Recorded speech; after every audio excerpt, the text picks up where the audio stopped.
সুখবর 2024 সালে এসএসসি ও সমান পরীক্ষায় উত্তীর্ণ শিক্ষার্থীদের শিক্ষাবৃত্তি দেবে বেসরকারি ডাচ বাংলা লিমিটেড। এই বৃত্তির জন্য শিক্ষার্থীদেরকে অনলাইনে আবেদন করতে হবে। এই বৃত্তির মেয়াদ আগামী 2 বছর পর্যন্ত।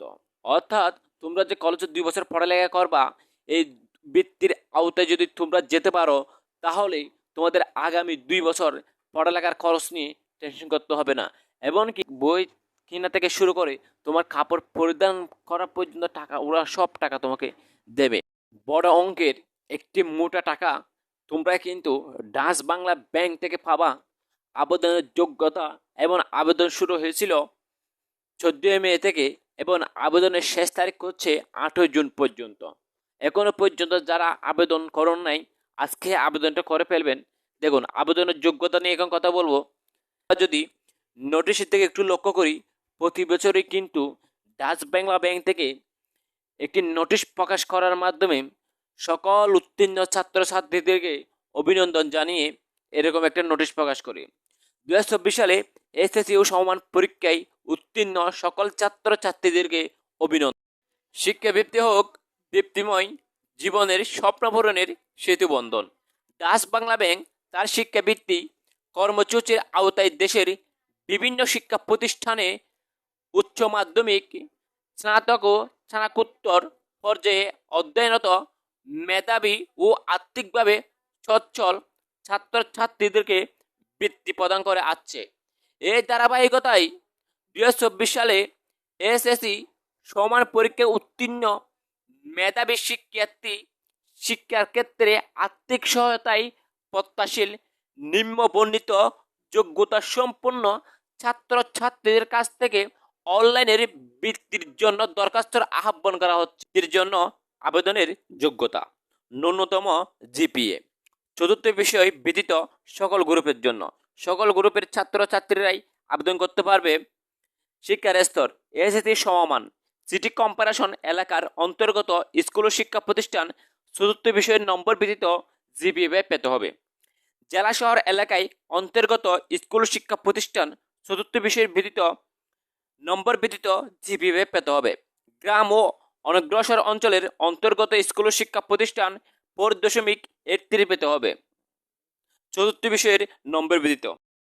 বৃত্তির পরিমাণ ও সময়কাল। বার্ষিক অনুদান টাকা। শিক্ষার স্তর এইচএসসি, অর্থাৎ তোমরা যখন কলেজে ভর্তি হয়ে যাবা, কলেজে ভর্তি হওয়ার পর তোমাদেরকে টোটালি 2 বছর তোমাদেরকে কলেজে পড়ালেখা করতে হবে। তোমাদেরকে প্রতি মাসে 2500 টাকা করে দেওয়া হবে এবং বছরের শেষে গিয়ে তোমাদেরকে বই কেনার জন্য 2500 টাকা দেওয়া হবে এবং পোশাক কেনার জন্য 1000 টাকা দেওয়া হবে। অর্থাৎ প্রতি মাসে তো 2500 টাকা করে পাবাই, আবার বছরের শেষে গিয়ে তোমাদেরকে বই কেনার জন্য এবং পোশাক কেনার জন্য 3500 টাকা করে দেওয়া হবে।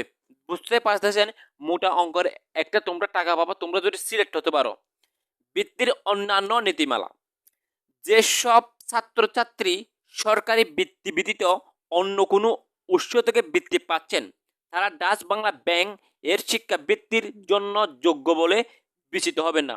অর্থাৎ সরকারি বৃত্তি পাতে পারেন, সরকারি বৃত্তি ব্যতীত আর যদি অন্য কোনো বৃত্তি পান, তাহলে তোমরা ডাচ বাংলা ব্যাংক এর বৃত্তির জন্য গ্রহণযোগ্য হবে না।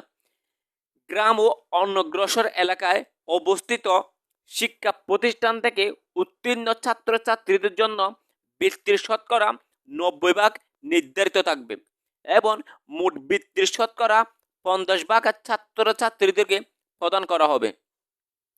2024 সালে এসএসসি সমান পরীক্ষায় উত্তীর্ণ আগ্রহী উপরোক্ত যোগ্যতা সম্পন্ন ছাত্রছাত্রীদেরকে অনলাইনে তোমাদেরকে আবেদন করার জন্য একটা লিঙ্ক দিয়েছে, এই লিঙ্কের মধ্যে ঢুকে তোমাদেরকে আবেদনটি করতে হবে।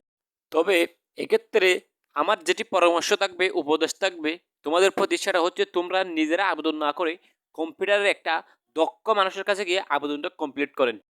আবেদনকারীর পাসপোর্ট সাইজের রঙিন ছবির স্ক্যান কপি, আবেদনকারীর পিতা ও মাতার পাসপোর্ট সাইজের রঙিন ছবির স্ক্যান কপি, এসএসসি ও সমান পরীক্ষার নম্বরপত্র ও প্রশংসাপত্রের স্ক্যান কপি। আবেদনকারীদের জন্য কিছু গুরুত্বপূর্ণ তারিখ। তোমাদের আবেদন শুরু হয়েছিল 14 মে থেকে, আবেদন শেষ হবে 8 জুন এ সময়ের মধ্যে তোমাদের আবেদনটি কমপ্লিট করতে হবে।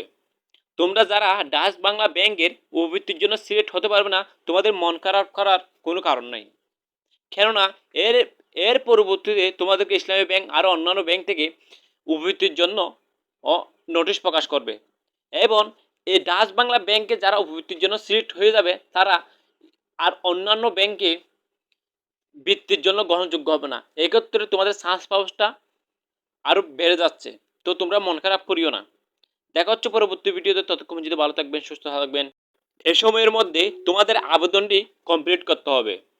তোমরা যারা ডাচ বাংলা ব্যাংকের উপবৃত্তির জন্য সিলেক্ট হতে পারবে না, তোমাদের মন খারাপ করার কোনো কারণ নাই।